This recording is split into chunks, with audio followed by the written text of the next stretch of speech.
First thing we'll do is ensure that our fabric stretches and our fabric stretches. After ensuring that your fabric stretch, make sure when you're cutting, you've cut across the side that stretch. For the fact my fabric stretches, instead of me to add 1 inch seam allowance, I'm going to be adding 0.625 seam allowance. But I will also be sewing with 1 inch. My seam allowance for this outfit is 0.625, but when I'll be sewing the sides down, I'll be using 1 inch, therefore eating into the original measurement of the cloth. I have gone ahead to mark my lines. We have my shoulder. I came down by 0.5 here for my shoulder seam allowance, and I marked my shoulder. This is my bust point line, which is 11 inches. This is my half length line, which is 17.5 inch. This is my hip point, which is 29 inches. This is my knee, which is 42 inches. And my gown length, which is 62 inches, including the allowance I'll use to turn the bottom. My shoulder is 16.5. So 16.5 divided by 2 is 8.2, which I will mark here.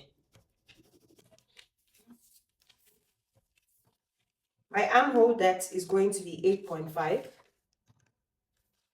Then my shoulder, I will mark my 8.2 again.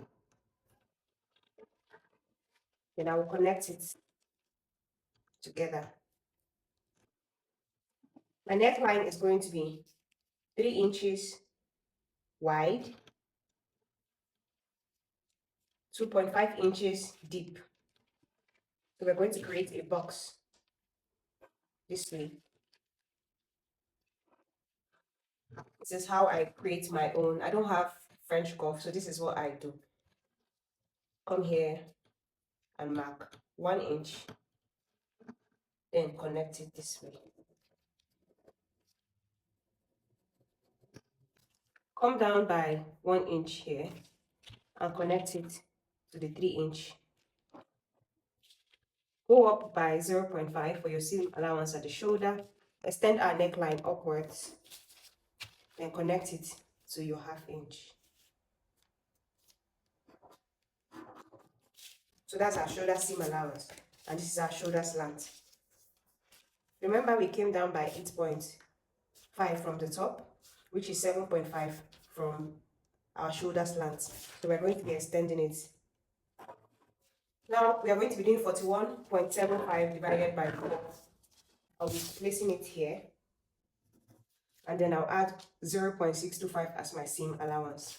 So our half length, we have our waist as 34.75 divided by 4. I'll place that measurement on my half length and mark it, and then add 0.625 to it. Now I'll be connecting the two lines together. My hip point, I'll be marking my hip, and my hip is 47.5 divided by 4. I'll mark it. Then I'll add my 0.625. Extend my hip line. So I'm going to come up a bit. I'm going to extend the line by 0.625 up and down, and connect from the waistline down to my hip, and then try to round it up. Now for the knee, we had our hip divided by 4 to be 11.75. We're going to be taking out 0.75 from that, and we're going to be marking 11 inches here, and then 0.625 here. Now we're going to connect from the 0.625 part of the hip down here. Now for the ankle, remember here was 11 for the knee plus the 0.625 allowance. For the gown length, we're going to be doing 10.5 and then marking 0.625 here. Now we're going to connect it. For our armhole curve, we're going to find the middle of our armhole and mark it. Then come in by half and connect it to each other. So it's a freehand sketch. So with that, our dress is ready, and we're going to be cutting everything out.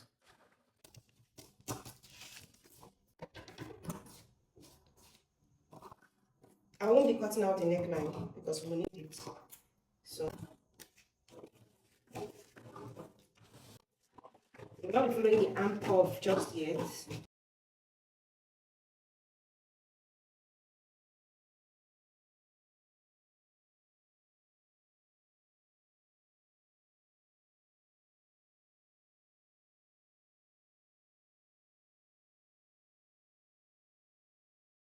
That's it. So we're going to be spreading this open. We're going to remark our seam allowance so that we can know where that is. So we're going to be marking the chest line and connecting it, which is 8.5, which is the armhole line. Going to connect it so that it will meet this end. I added extra paper to the armhole that would have this slant. We will come down from here by 2.5 and mark. Our armhole line is 8.5. You mark that and extend it to this other end. Then go up by 4.5 and mark here and extend it out this way. Then connect the 2.5 to the 4.5 and then back to the shoulder line. You're going to mark 3.5 from that line and connect it this way, and then we curve our armhole line. So the length of this extension from the actual shoulder line 3.5 and another 3.5. I'm cutting it out.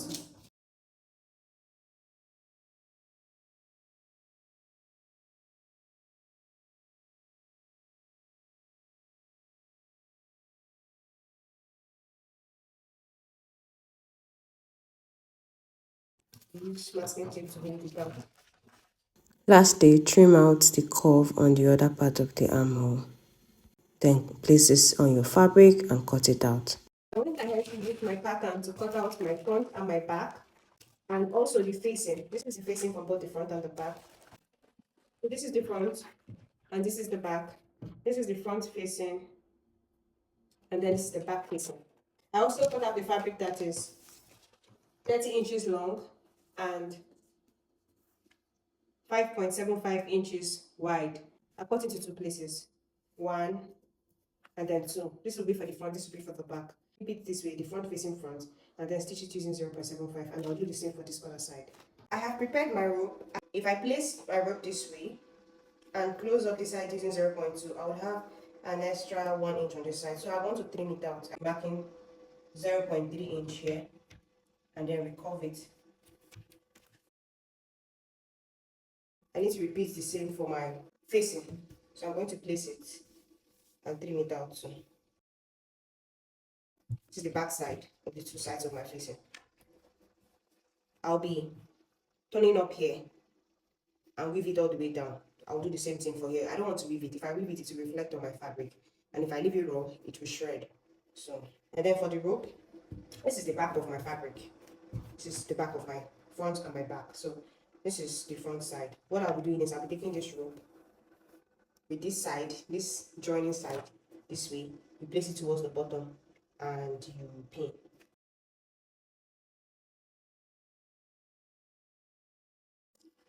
You can see that I have my rope facing inside and not this way.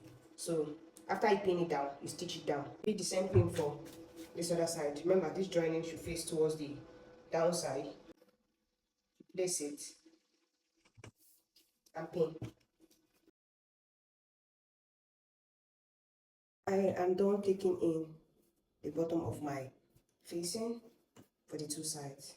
I've attached my rope. So I'm going to place one of my facing, front facing front, this way.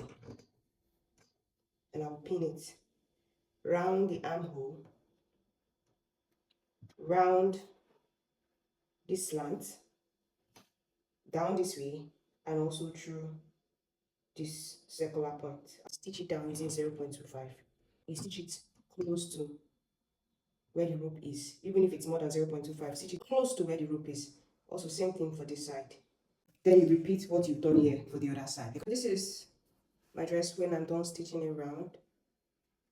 When it comes to this edge, I usually notch it in so that it can turn. I also top stitched so that they all lay flat. I haven't top stitched this one, I'll top stitch it before I iron. So I've ironed out this one, and this is what it looks like. I have ironed the facing down. So the next thing I'll be doing is I'll be joining the shoulders. I'll use 0.5 to stitch it because that was the same allowance I gave. Then this side towards the armhole, I will pin it down. I notched every point, the waist, the hip, the knee, so I ensure that the front part of the waist is meeting the back part of the waist. And so I pinned everything down to the end, and I'll be using 1 inch to stitch it down. Now to this other side that has the tie, find where I notched my hip meeting hip, and this is where I'll start to pin, because I'll use this remaining side to attach my zip. Knee meeting knee, and then the bottom meeting the bottom. Then I will pin the remaining sides and also use 1 inch to stitch it close.